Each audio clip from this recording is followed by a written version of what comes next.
Welcome to the ID Talk podcast. My name is Peter Counter, and I am the editor-in-chief of FindBiometrics, where November is Face Biometrics Month, a 4-week deep dive into the most popular and controversial biometric modality. That's why on this episode of the ID Talk podcast, I am pleased to present my interview with Bob Eckel, CEO of Aware, and Rob Mungovan, the company's Chief Commercial Officer. Our conversation begins on the topic of biometric face authentication, how it can be bolstered by speaker recognition, as exemplified in Aware's Knomi solution, and the importance of third-party liveness detection testing. Our talk shifts to the controversy surrounding face biometrics used for surveillance, and the best ways to educate the public about privacy, consent, and the safe uses of facial recognition technology. Finally, we take a look at the real-life applications of face biometrics, specifically with the example of Aware's recent Knomi integration with Marquis Software for the purposes of offender management in Arkansas. It's a fascinating conversation about a crucial topic in identity management and biometrics, so without further ado, I am proud to present Aware CEO Bob Eckel and Aware Chief Commercial Officer Rob Mungovan right here on the ID Talk podcast. I am joined today by Bob Eckel, CEO of Aware, and Rob Mungovan, the company's Chief Commercial Officer. Gentlemen, thank you for joining me today on ID Talk. Thanks for having us, Peter. Great to be here. So today we'll be talking about facial recognition. Face biometrics are a component of Aware's multimodal Knomi solution, which also leverages voice recognition. My first question for you is, why do face and voice recognition fit together so naturally, and what are the top 3 benefits of utilizing both capabilities? All right. Hi, Peter. It's Rob. So first of all, we don't use the term voice recognition because that term is typically used for a machine interpreting what you're saying to it, so interpreting your language. We use the word speaker recognition because speaker recognition is the true biometric. It recognizes my voice versus your voice. So we use the term speaker recognition. And when you're thinking about mobile use cases, which is really our target, it doesn't have to be constrained to mobile, but when you think about mobile use cases, you're thinking about a person's phone or possibly a tablet. And when you consider what the sensors are on these devices, they happen to be a camera, right? And they happen to be a microphone. And these are 2 things that are accessible for software developers and algorithm developers such as Aware to take advantage of these sensors.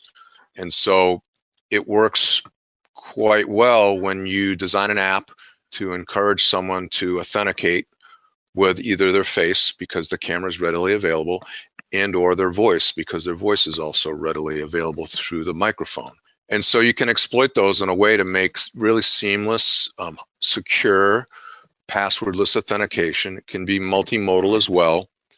And so we like the concept of multimodal on a mobile platform because there's a couple of advantages provided by it. One is that if you take 2 different samples of a person, example, their face and their voice, you have inherently a stronger authentication because it's less likely that the voice is someone else's and it's less likely that the face is someone else's. So when you have 2 samples, you have a much higher authentication rate or lower false reject rate as well.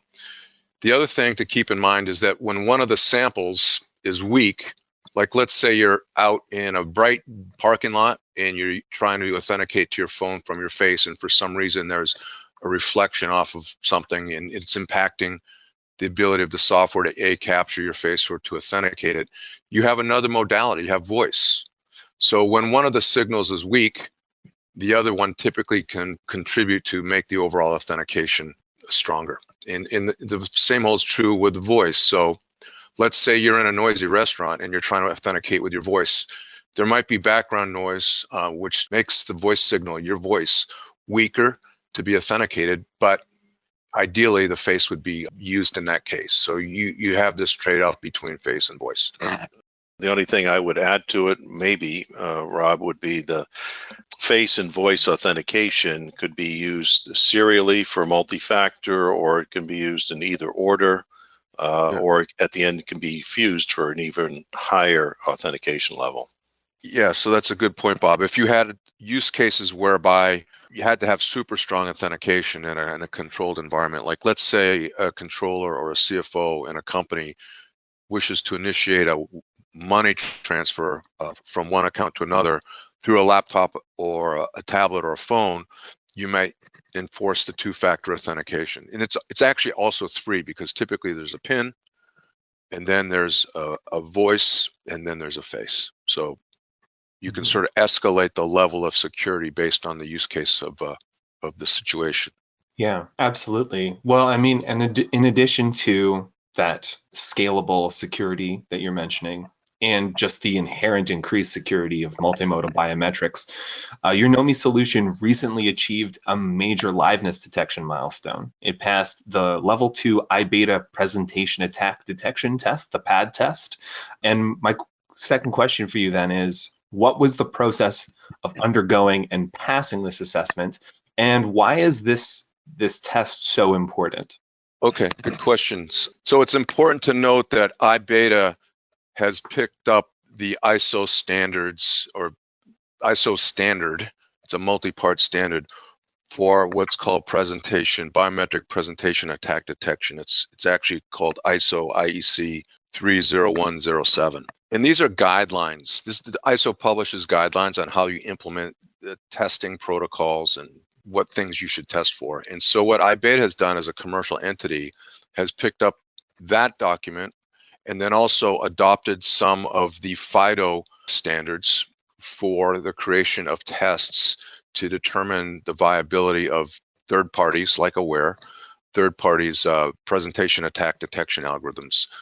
In this case, we're talking specifically about face. They don't have one for voice, although we do have voice presentation attack detection technology as well. And in the case of iBeta, there's two levels of certification that they provide. There's level 1 and level 2. Level 1 is relatively simple tests. The presentation attacks are typically printed hard copies or digital still images. Level 2 is more sophisticated, and what it is videos. So videos played back from phones and or masks, reasonably sophisticated masks, not terribly sophisticated. And so we've achieved level 1 and level 2 certification for both iPhone and Android phones. And we successfully detected all of their presentation attacks. And so this is significant because of the fact that this is a more stringent test that they've adopted. And we were the first company to pass this more stringent test for level 1 and level 2 on both the Android platform and on the iOS platform. And it's also important to note that there's an important part of the test which is not reported, which is the false reject rate, which is in a real world scenario for presentation attack detection. False reject rate is a very, very important metric, because what it does is it speaks to the convenience of the application, because false reject rate means the algorithm falsely rejected my face because he thought I was a spoof. And this is very common. This happens. And the public certification doesn't specifically stipulate what the false reject rate was, but I want to just say we successfully detected all the attacks and had a very low false reject rate. So the process itself was a lot of back and forth. It takes time. They have a lot of attacks that they present to our software. Occasionally, they would ask us a question or two. We might tweak a parameter or so, but ultimately we passed and we received the certification. And it's important because the community, the world, the consumers of these applications are really desiring to know how well you perform, and they don't want to assume that risk. They don't have the wherewithal to perform their own testing. So iBeta performs a valuable service both to the vendors and to the consumers of the technology. Yeah, and just to add to that, Rob, that was good. Thank you. Is that we took this on using our own internal funds to make it so that anybody that uses our technology can feel comfortable in it and don't have to go through the questions or the testing themselves or request that. So it'll speed up the process as well for them. Absolutely, and there is quite a bit of value, especially in our industry, in having that third-party assurance. And you're mentioning the FRR being such an important part, and that does fit into user experience, which brings me to kind of think about our current pandemic-related hygiene precautions and how those are affecting user experience. And my question for you is, how are those hygiene precautions affecting the demand specifically for Knomi? Yeah, good question, Peter. So we've definitely seen an increase in demand. We see a strong desire from certain vertical markets for contactless and touchless authentication. And so Knomi, by virtue of the fact that it's face and voice, it requires no contact with a device or with a sensor explicitly. By contact, I mean touch contact. And then there's also this, as you note, as everyone realizes now, there's this concept of virtual meetings and virtual participation in the economy. And what we're seeing is that we have customers that started ramping up their usage of Knomi significantly over the past 6 to 9 months. And it explicitly aligns with the advent of COVID, because their customers, when they integrate our technology into their applications, their customers are able to do things remotely, authenticate to services remotely, and enroll for services remotely, and do this all in a sort of a non-contact way. No need to visit a bricks and mortar facility. So we've definitely seen an uptick in an interest in the Knomi product line since COVID-19 started. Bob, did you have anything to add? No, I just think that the application goes beyond financial services. You can see in everyday use, it's just becoming like a buzzword, touchless. How can we do it? And then also our capability, and one of the reasons that voice can be so important, and Rob mentioned speaker recognition, is you get that added security or added assessment if an individual has a mask on, because you don't have the whole face. So you can do the face plus the voice, and depending on what you have access to or what transaction you want to make, gives you the next level, or just using speaker recognition itself. So Knomi can handle, again, both one mode or a fused mode to give you the confidence that's needed. And that's, as something that we've all been dealing with right now. We're recording this 9 months into the pandemic. We've all had the frustration of just trying to log into our phones while wearing face masks. And so it's nice to have that flexibility. Are you or your customers struggling to remotely open or access banking or financial accounts securely and conveniently through mobile devices? Identity theft and large-scale data breaches are more common than ever, and passwords can no longer meet the challenge of keeping our finances and accounts safe. Aware's Knomi offering aims to fix that by harnessing the security of biometrics with the convenience of mobile devices to grant access to financial assets without passwords. Knomi uses what is unique to your identity, your face and voice, to protect the identity and security of account holders. And with state-of-the-art passive liveness detection for both face and voice, Knomi stops fraud attempts dead in their tracks. For more about what Knomi can do to protect you or your company's financial security and enhance the mobile convenience of your customers, please visit www.aware.com today. And now, back to the podcast.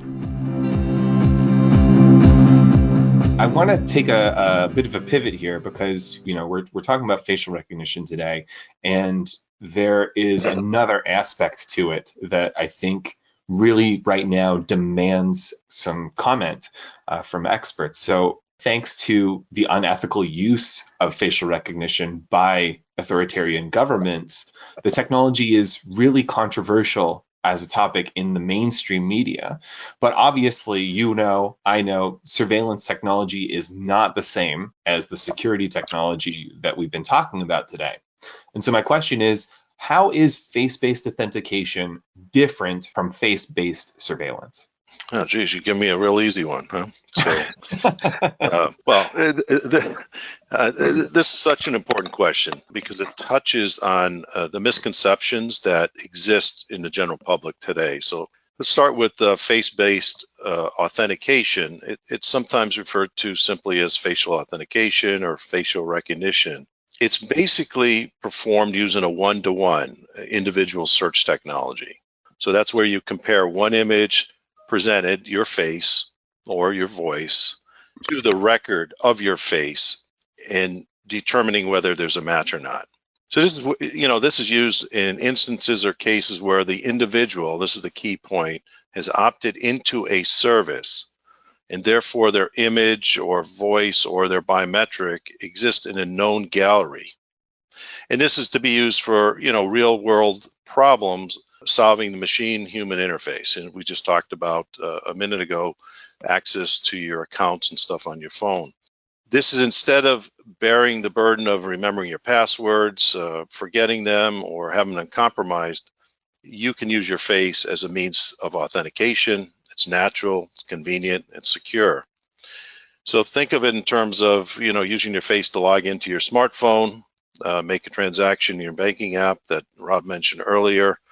In that example, you enrolled at some point, meaning you took the first photograph, you opted to be in, and you agreed to allow facial recognition technology to authenticate you as a user. So it's about the user and the user being able to control the situation.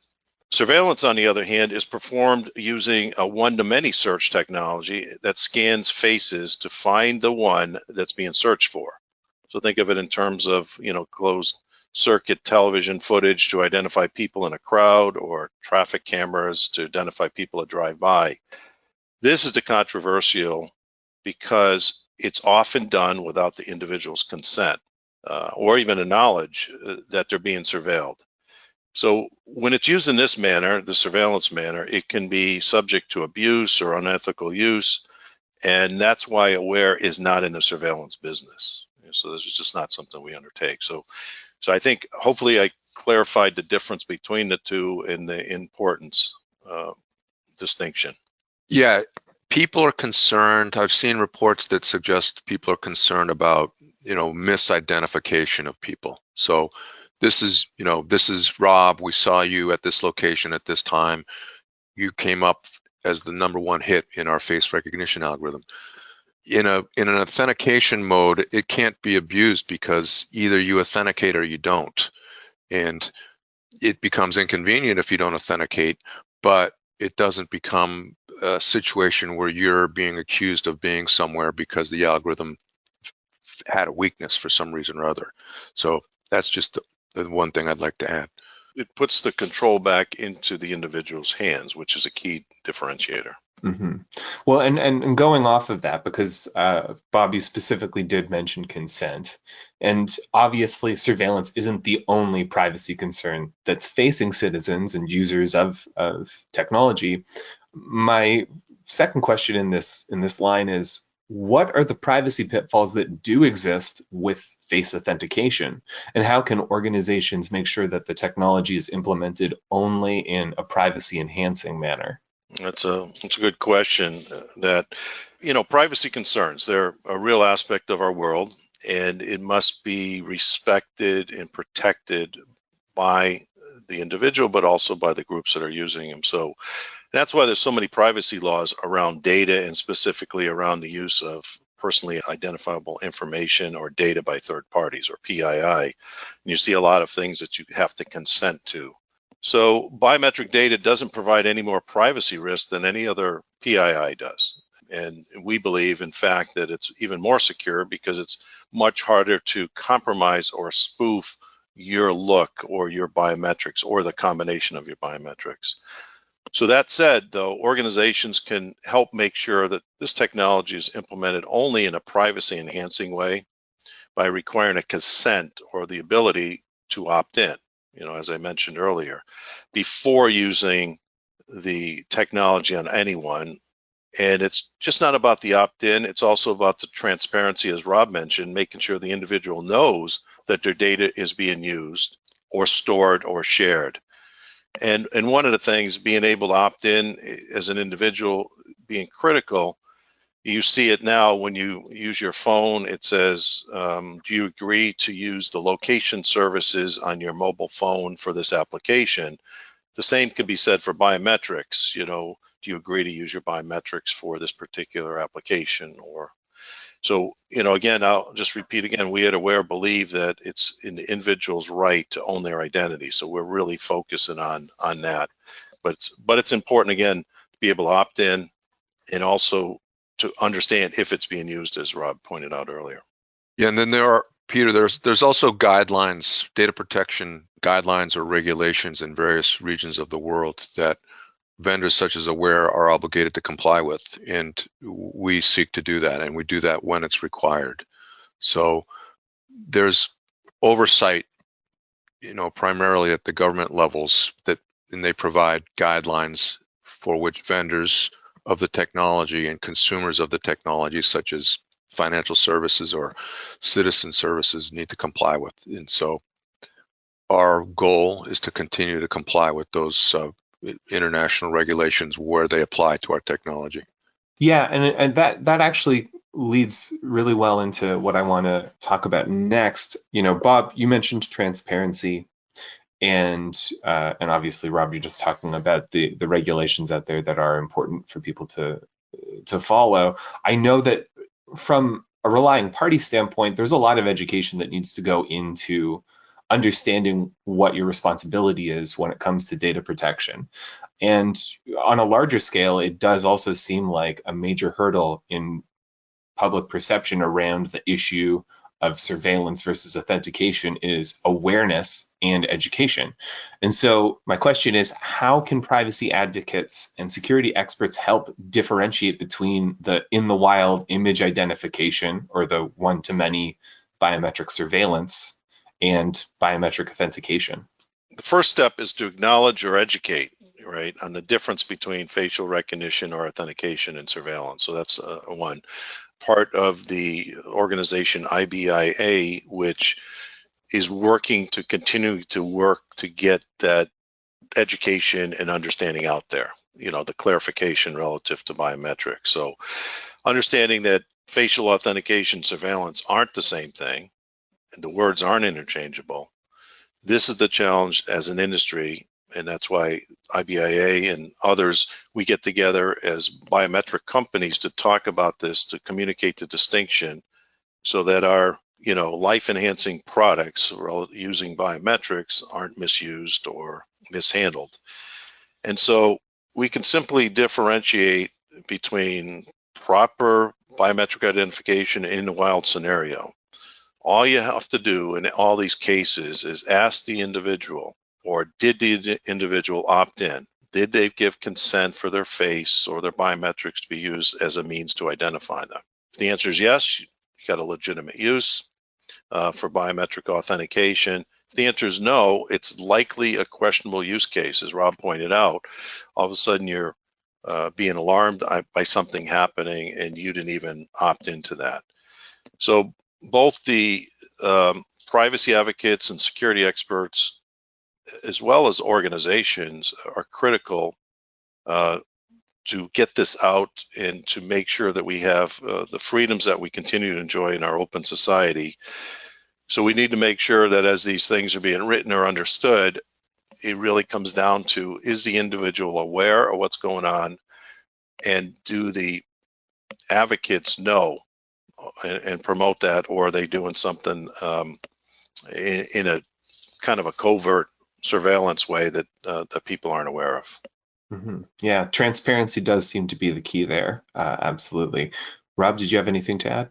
I think Bob hit all the most important points. It's about education, and then B, it's about this concept of opt-in. You give your permission. Why do you give your permission? You give your permission because the biometrics can be extremely convenient to use. You don't have to remember a password, and it can be more secure, particularly if you have liveness or anti-spoofing associated with the biometrics. So it's generally to the benefit of the consumer to adopt some of these technologies, and as long as they opt in and the vendors comply with their local regulations, I think it's somewhat easy to differentiate between this concept of surveillance and one-to-one authentication.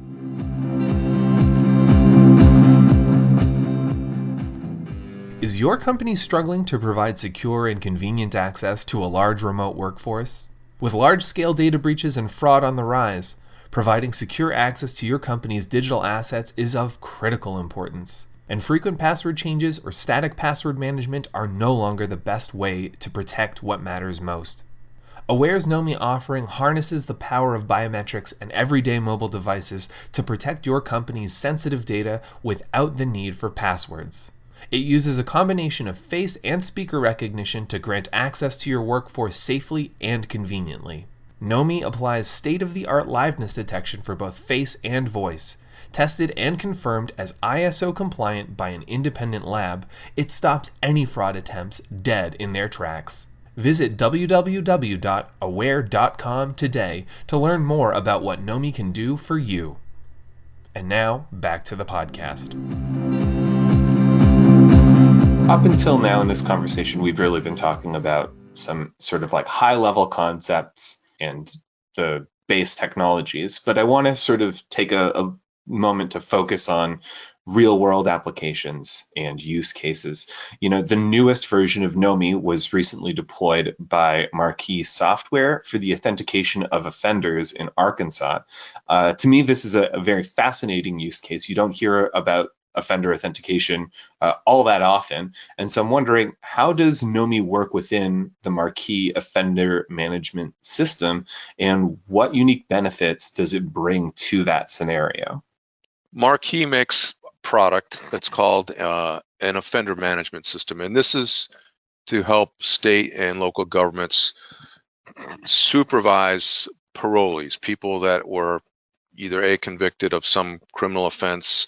Typically these are low risk offenders, and they either spent some time incarcerated or they didn't, but they need to check in with the government and comply with certain rules and regulations. And so Marquis developed this concept of a virtual supervision for certain types of these offenders, whereby they can do this remotely without having to go into a bricks and mortar state office. And what's interesting is that the advent of COVID just expanded the utilization of Knomi in Marquis' application significantly and very quickly, because the case that we cited recently, the state of Arkansas in the U.S. has about 70 physical locations where the parolees were, prior to the adoption of the Knomi in the virtual supervision application, they were obligated to go and check in and comply with certain rules and regulations, make payments, pass certain tests. And so with this application, these offenders are able to report in, because they provide their face and their voice, and their face and their voice is linked to their phone, and they provide their coordinates, and they opt into this, or maybe they don't opt into us, but it's better than having to go into a physical location. So the supervisor is able to determine that this person has indeed checked in, complied with certain rules and regulations, and they're within the state or the county that they're obligated to remain in during the course of their parole. Additionally, the system enables them to make payments, fulfill these certain financial obligations that they have, and in the application has certain other benefits that allows them to connect with drug treatment programs and things of that nature. So it's a really interesting use case, and it's two factors, so it's face plus voice. And they seem to really appreciate the concept of the two-factor authentication in their virtual supervision app.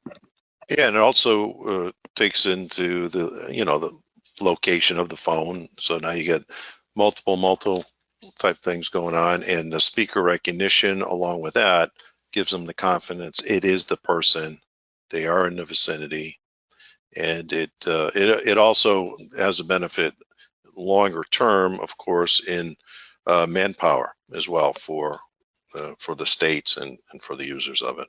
Yeah, it's really fascinating that you mentioned that, because obviously there is a huge demand for something that can take a bricks and mortar scenario and move it remotely. But there was this digital transformation trend before the pandemic that has just sort of been accelerated. And so it seems pretty obvious to me that this was just the next step that is even more convenient now, but is something that is just going to improve the situation after the fact. And sort of on that note, strong authentication is aiding in digital transformation across almost every industry, and that includes healthcare, education, retail, finance. And I'm wondering, what are some other use cases that Aware has seen success with?